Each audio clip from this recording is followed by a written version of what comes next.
Sa nagapanguna nga balita, 250 pesos nga petisyon sa saka sa daily minimum wage para sa mga mamumugon sa Western Visayas. Ginbasura sang Regional Tripartite Wages and Productivity Board. Pila ka mamumugon nagalaom nga madugangan ang sweldo ilabi na nga may oil crisis. Si Zen Kilantang Sasa nakatutok live sa Barangay Oñate, Mandurriao, Iloilo City. Zen?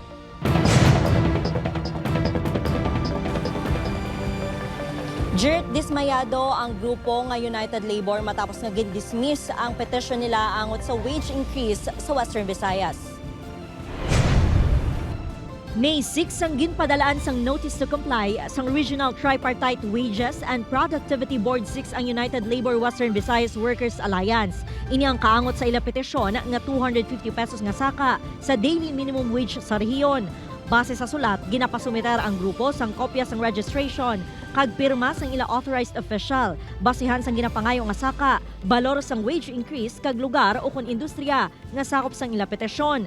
Ginhatagan sang 5 kaadlaw ang grupo nga makakomply sa mga rekisito. Apang tubtub subong, wala ini nakaaksyon, gani makabig nga dismiss na ang petisyon. Gintinguan sang news team nga makuhaan sang paathag ang RTWPB6, apang wala sang opisyal nga pwede makahatag sang pahayag. Mapagwa man kuno sang opisyal nga resolusyon ang ahensya kaangot sini. Ginkadismaya naman sang United Labor nga tungod lang sa documentary requirements, gindismiss ang ila petisyon. Suno sa grupo, ika-4 na ini nga tion nga nag-file sila sang wage hike petition kag hindi na kinahanglan pa nga magparehistro bangod ang mga nagpirma sa petisyon, mga registered labor unions. Baseless ang ining argument sa Regional Wage Board, no, kay kung i-comply naton bud siningon daw ginakilala naton nga bisan sa lang ila basis tumaan po naton kag mag-assent ni sa president nga maghimo-imo sila sang rason, no, para i-dismiss ang mga legitimate demands ng workers diri sa Region 6. Suno sa isa ka opisyal sang RTWPB6 nga napakig-angutan sa news team, kinahanglan nga lehitimo nga labor organization o kun individual worker ang sarang nga maka-file sang wage hike petition.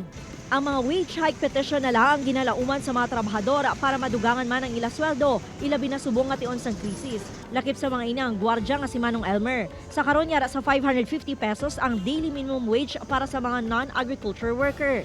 Para sa amon bintagid mami. Sa mga bintagid kay makabulig man sa amon masin gamay lang magdugang.